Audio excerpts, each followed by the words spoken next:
Thank you. Now, Mark, let's come back to the doctrine on the Lesser Magistrate.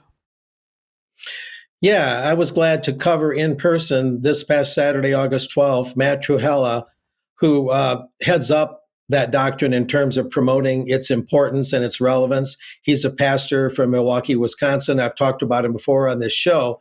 But going to this particular Lake James Christian Camp and Retreat Center in Angola was a very enjoyable experience. And there I am in that slide meeting Matt after his two speeches that day. One was entitled basically, Where Have the Men Gone? And the second address was about the doctrine of the Lesser Magistrates itself. And so we can move on from there. That shows Matt speaking. These are pictures I took to the left. And there's a host pastor, Bud Owen, from a nearby church. He introduced Matt. He's shown to the right there.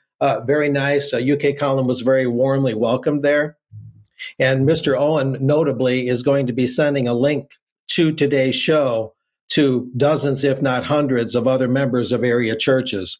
But anyway, we do have some of Matt's speech here. I took some videos as well, and we got a couple of clips, and I can comment after each clip.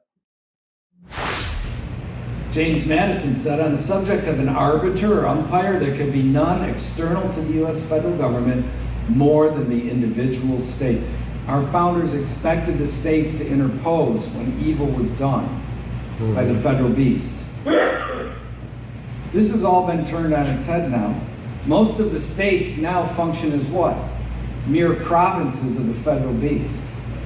Mere implementation centers of unjust and immoral federal law, policy, and court opinion. Yeah, there he's talking about a very important aspect, and this hasn't been covered before specifically, but that suggests that the doctrine of the lesser magistrates, which says that when higher magistrates fail to do their duty or commit evil, it's up to the lesser or lower magistrates to interpose and stop the evil, correct the problem. And this is a worldview and a system that works very well at mitigating against tyranny. And that quote there about James Madison suggests that Madison saw the states as a primary way or the primary means, the primary actors to interpose when the federal government, which was just newly minted in those days, when that federal government would sooner or later abuse its powers. So it seems, again, and this is somewhat my interpretation of it, but it's pretty clear that the founding of America did include kind of an element of the lesser of the magistrates, doctrine of the lesser magistrates, rather. And the 10th Amendment kind of speaks to that too, where any powers not delegated to the federal government by the Constitution are reserved to the states and the people. So the 10th Amendment, the last amendment in the Bill of Rights, kind of helps buttress this doctrine. But we have another video clip that gets into another aspect, and this one is about pastors that are too supine and obedient to the almighty state. Constitution, they're to be opposed and resisted. And when they exceed the limits of the authority they possess, either by what is shown in the Word of God or by either of the constitutions, they are to be resisted. Understand, there was a churchman who said, if the governor tells me to put pinwheels on my head to go into the grocery store, I put pinwheels on my head. No, you don't. He's exceeded the limits of his authority. Men fought, bled, and died for the freedom we have. And who are we to so glibly walk in and throw it on the ground? Spitting on the blood that they shed for our freedom.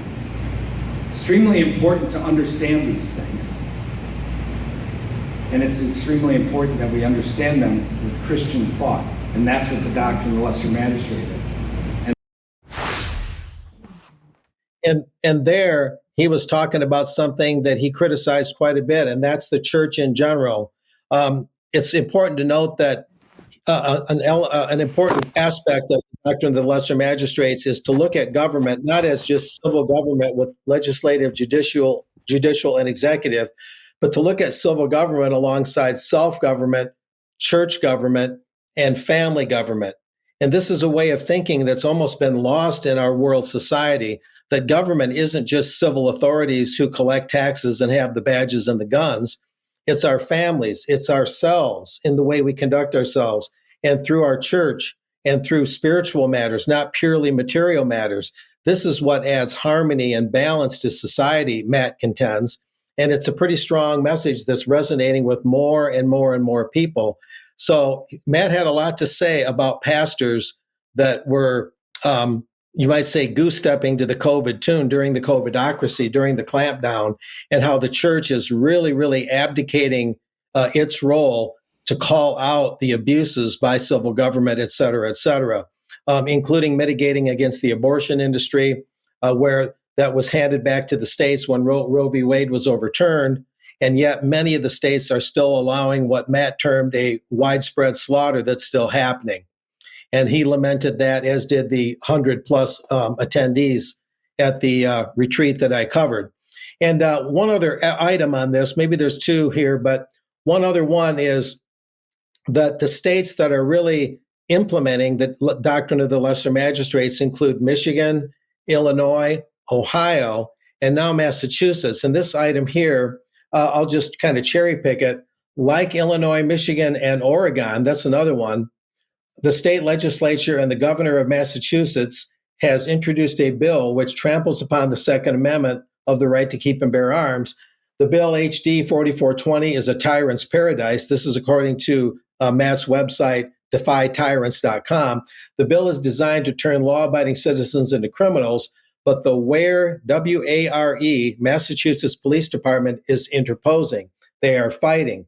They are doing the duty of the lesser magistrates. When the bill was introduced, they were the first to issue a statement calling on the citizens to take action against this lawless attack upon their God-given rights. And here's the key, and this happens a lot, and now other police departments are following suit and issuing similar declarations and statements. The WARE Department statement declares, in part, we recognize that the right to bear arms is a fundamental aspect of our nation's history, an essential component of personal and collective security. Important words.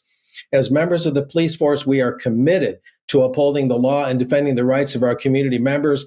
A plethora of unconstitutional proposals litter, that is, this travesty of a bill. And so you see this kind of wildfire viral effect that the lesser magistrates doctrine has had in several states. We've talked about Lapeer County, Michigan, Ottawa County, Michigan, where people that practice this doctrine are now elected to the county boards in those areas, and it's having an amazing effect, as I've mentioned. And that's essentially it. It was a very, very well-received pair of speeches by Mr. Trewhella, and people, they came across as very committed to learning more and implementing what Matt spoke about. So this is a movement that bears a lot of watching, and I think amazing things are going to happen from this, from what I've seen so far. Okay, thanks, Mark. And I'll just mention that on Wednesday, I think we'll probably be we're covering the fact that the local authorities in the UK are going to be given more opportunity to raise money for themselves, not just through council tax. So that just makes that the doctrine of the lesser magistrate, David, even more important. But let's